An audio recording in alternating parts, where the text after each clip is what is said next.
एक छोटी सी video clip viral हुई थी। आपने भी देखी होगी। ये मध्य प्रदेश के इंदौर शहर की है। आपने देखा होगा कि पुलिस एक आरोपी को लेकर जा रही थी। तभी अचानक से एक महिला वहां आई और उसने उस युवक को तमाचा जड़ दिया। वो महिला बहुत गुस्से में थी। जब आपको ये पता चलेगा कि इस युवक ने कितना बड़ा गुनाह किया है तो आपको भी उस पर गुस्सा आएगा। जानते हैं कि आखिर उसने क्या गुनाह किया है, लेकिन उससे पहले नमस्कार दोस्तों, क्राइम चैनल पर आपका स्वागत है। उम्मीद करती हूँ कि आप सब लोग ठीक ठाक होंगे। दोस्तों, कहानी में आगे बढ़ूँ उससे पहले यही कहना चाहूँगी कि अगर आप चैनल पर नए हैं तो सबसे पहले चैनल को सब्सक्राइब कर लें, क्योंकि मुझे आपके सहयोग की बहुत ज़्यादा ज़रूरत है। और इसके साथ ही बेल आइकन ज़रूर प्रेस करें आगे के नोटिफिकेशन के लिए। और इसके साथ ही कहानी में लास्ट तक बने रहें और कहानी के बारे में आपकी क्या राय है कमेंट करके ज़रूर बताएं। तो चले दोस्तों, आपका समय नहीं लेते हैं और जानते हैं कि आखिर क्या गुनाह किया था इस इंसान ने।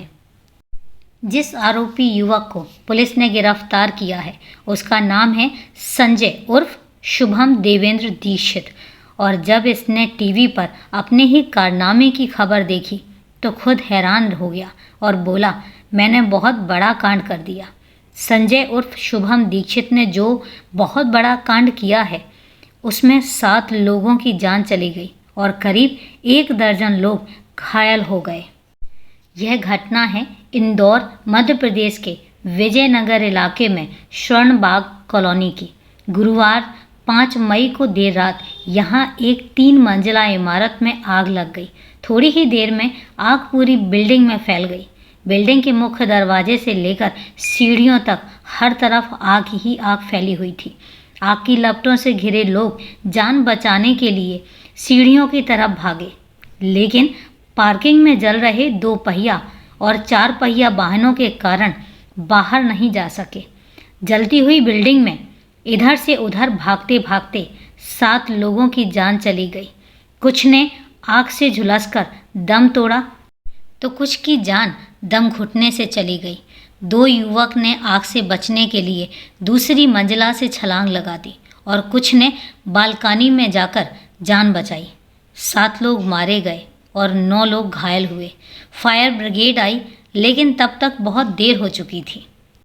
पुलिस को लग रहा था कि इमारत में शॉर्ट सर्किट के कारण आग लगी होगी, लेकिन जब आसपास के घरों के सीसीटीवी फुटेज सामने आए तो पता चला कि आग शॉर्ट सर्किट के कारण नहीं बल्कि आग लगाई गई है। एक युवक गुरुवार रात 2:54 पर बिल्डिंग में पहुंचा और अपनी बाइक से बोतल में पेट्रोल निकालकर 3:01 पर उसने पार्किंग में खड़े एक स्कूटर में आग लगाई और चला गया। कुछ देर बाद जब वह वापस आया और सीसीटीवी कैमरे को तोड़ दिया पर डीवीआर नहीं ले जा पाया।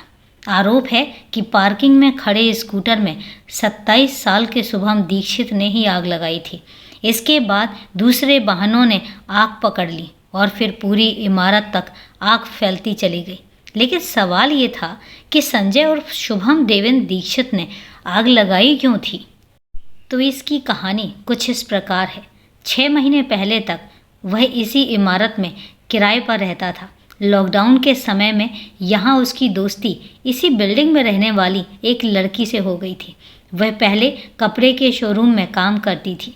दोनों के बीच सब कुछ ठीक चल रहा था, घूमना फिरना, खाना पीना, मौज मस्ती। फिर 6 महीने पहले एक दिन दोनों के बीच अनबन हो गई, जिसके बाद संजय ने स्वर्णबाग कॉलोनी वाला घर छोड़कर निरंजनपुर में मकान किराए पर ले लिया। दोनों का रिश्ता खत्म हो गया था, लेकिन हिसाब बाकी था। हिसाब उन 10,000 रुपयों का था जो संजय ने उस लड़की पर खर्च किए थे।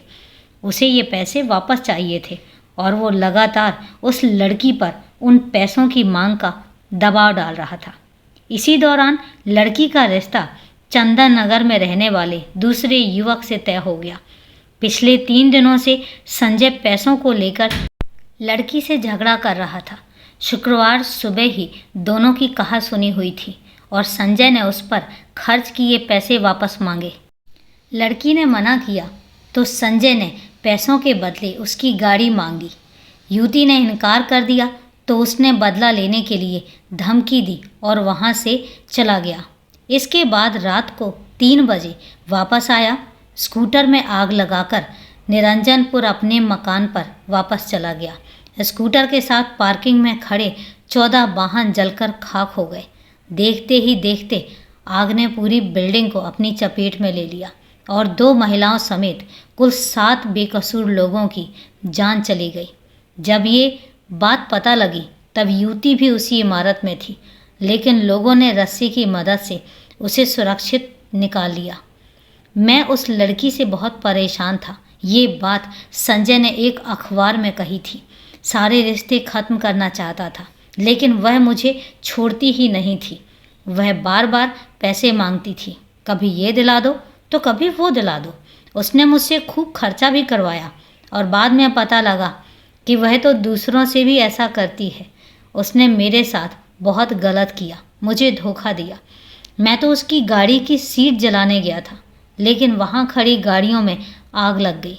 आग लगने के बाद लड़की ने खुद कॉल करके बताया था कि किसी ने मल्टी में आग लगा दी है। दिन में दोस्त ने बताया कि टीवी पर न्यूज़ आ रही है। मैंने कहा बहुत बड़ा कांड कर दिया मैंने। पुलिस ने संजय को निरंजनपुर क्षेत्र से गिरफ्तार कर लिया। उसने पुलिस से बचकर भागने की कोशिश की और इस कोशिश में उसके हाथ पैर टूट गए। क्या इस अपराध को रोका जा सकता था? आप क्या सोचते हैं? कमेंट करके ज़रूर बताएं। दोस्तों, ये है एक ऐसी कहानी जिसमें बेकसूर लोगों की मौत हो जाती है और उसका जिम्मा जो आता है वो उस लड़के पर आता है। इसमें किसकी गलती मानेंगे और आप इस बारे में क्या कहना चाहेंगे? कमेंट करके ज़रूर बताएं। तो दोस्तों, ये थी एक सच्ची कहानी जिसमें 7 बेकसूर लोगों की जान चली गई और ना जाने कितने लोग घायल हुए। कहानी में आज के लिए इतना ही। तो चलिए दोस्तों, मिलते हैं फिर कल एक नई कहानी के साथ, एक नई सच्ची घटना के साथ। तब तक के लिए सेफ रहें, सुरक्षित रहें और अपना ध्यान रखें। हाँ, कहानी के बारे में अपना कमेंट करना मत भूलिए। और दोस्तों, अगर अभी तक आपने चैनल को सब्सक्राइब नहीं किया है तो सबसे पहले चैनल को सब्सक्राइब कर लीजिए। मैं फिर एक बार कह रही हूँ कि मुझे आपके सहयोग की बहुत ज़्यादा ज़रूरत है। तो नमस्कार दोस्तों।